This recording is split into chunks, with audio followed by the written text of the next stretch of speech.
welcome back to the Stoppy's Bookshop. My name is Stoppy, and today we are doing another book review. This book review is for a series I have seen the TV show for, but I hadn't read the books.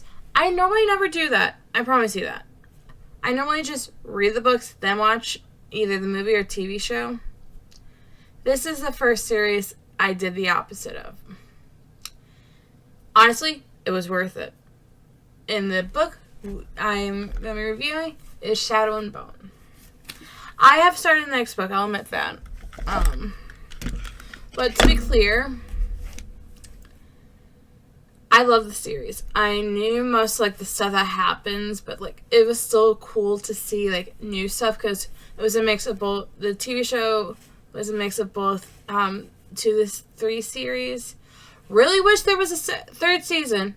Don't get me wrong. I really wish there was.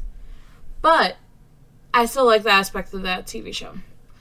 But yes, today we are doing Shadow and Bone. Also, let's just admire the book art. The book cover. I really love this. Also love the fact it has what a primary thing that will be in the book is. Spoiler warning ahead. But this book, I liked it, but I also didn't like it. I felt it was dragged out more than it was, and I'm not going to compare this much to the TV show because it was a mix of things, but I liked it enough for me to continue the series.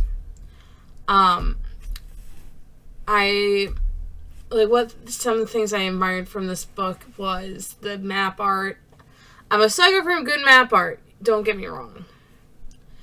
It gives me the visual of, where they are at and, where they're going, on a map, which is helpful for a reader. But this is my, first time reading the series. I've been liking it. I love the characters. Pretty much, it's, my favorite character, is Alina, the main character. What I love about her is just her character development from the start of the book to the very end. And pretty much just everything. She goes through a lot of things throughout the book that I like. She goes through, the challenges of becoming what is, one of the most powerful, Grisha. Grisha are, humans with, very strong powers. There's a different type of Grishas. But a rare one is the Sun Summoner, I believe, in the book. That's why it was clarified, because the the main villain in the book, who you first will start to love, but it changes throughout, and just how I guess I said I was not going to compare, but it's similar to the TV show, how it's a lovable character. Oh, he's very nice. Oh no, it is just, they wrote a good villain, and I'm a sucker for good villains. Fun fact, most of my, fictional, boyfriends / crushes throughout my life have been the bad boys, the villains. I'm a sucker for a good villain. And this book gave me that. It is pretty much, I know I need to read more books, but, good, I am a sucker for good villains. They had to write correctly, and it's a surprise villain. It is something that I enjoyed a lot. Characters that we met in the first series that were not part of another series that is part of the same universe still gave me the same feeling I had with the TV show. I love Jenna, who is our seamstress, who is just kind of like how other books I've done for reviews. I focus on the main thing. In this book, it is the characters and the character development. You see how much she gets close with a lot of these powerful people in society. You see her start off in an orphanage and she grows into power, but it fluctuates. I am very much love the plot, but it did take me a while to read. Leigh did a great job. Love the book so far. But it takes me a while, but it is still a good book. I have never DNF'd a book. I'll admit that. I will never DNF a book unless I get way too uncomfortable and just poor plot written things. This has a good plot, good character development. You see where things go, and you see the relationships between characters. And it gives you it gives you, like, at the end of the book, it gives you extra like bonus content. That's what my copy has. It has letters, it has stuff that we did not see in the book originally, but it gives the reader a chance to, like, oh, this is what is mentioned in the book, but she puts it in the back, which it is interesting for the reader to find out. Definitely recommend reading it near the end of the book after you've read the book, because it does not make sense. But Leigh did a great job. I think this is the first time in a while that I actually have some favorite quotes that are not just either a song or just a scene. I do have a few. If you guys don't know, I put all my favorite quotes on my phone. And my favorite quote, I have two favorite quotes. If you don't know, I'm a sucker for good descriptions too, of like describing things, and just like you can actually feel like what's going on. I may be mispronouncing a lot of characters' names, and I apologize. I haven't watched the TV show in a long time, but the two quotes I have.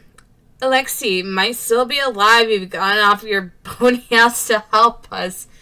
The reason why I like this quote, it is just like that you can tell the anger that this character has. I forgot who actually said this. I can look back real quick, because I actually do put the quote, what page this is on, by the way.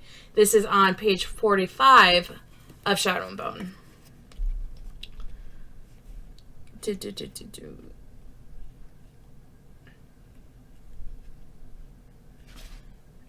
Who says this? It is not actually. It is on top of 45.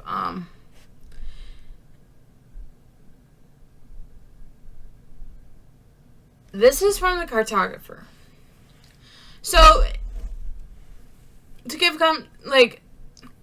not all characters have a name. Names are important. I've learned this from so many different series. But the fact they only call him the cartographer says he makes him like less in society because he doesn't have a name. He's not that important to the plot. It's just it gives the context of how. But the fact that he's angry at Alina, Mal, or the Darkling, I can't remember who, but this tells the reader that an action a character did leads to consequences, including people's deaths. Deaths can perpetuate for any character for motivation and other things, and we don't really know the motivation right now with the cartographer that I can remember, but it's like deaths can bring different motivations. I've seen this in multiple different series. We see it in the Hunger Games. We see it in Percy Jackson. If you cannot tell, I love Percy Jackson. and other things. My second favorite quote, I only have 2 favorite quotes, by the way. I am sorry, I keep on forgetting where my camera is. Gina threw up her hands in exasperation and took me by the elbow. I'm a sucker for sassy people. But the fact that Alina, who is very much brand new to this type of society and class, says a lot that can, like, anger or just frustrate people. Her actions, like I mentioned with the previous quote, can lead to consequences, and just a lot happens with this character.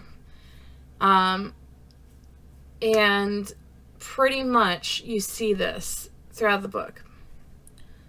And just, it is like a common thing you notice. Actions lead to consequences, leads to motivation, leads to a lot of different things, including the history behind the Darkling and some of the characters. Like, you can see it throughout the book. I am forgetting I need to have my hands out over here. But it is a very good book, but I don't consider it a 5 out of 5 read. Main reason, I agree with a lot of people, it's a medium paced read, but it just takes me a little bit longer to actually read the book. But I do recommend it. Definitely recommend the book series, but if you don't need, you can both read the book, but also watch the TV show first. But the main point today is the actions can lead to consequences and motivation. And you can see that throughout the book. But that is it for today. Next time, I'll actually get to the March recap, even though it's like 23 days past. It's 23 days into, from recording, into April. I only read so far 2 books this month, which is Shadow and Bone and Siege and Storm. I am loving Siege and Storm.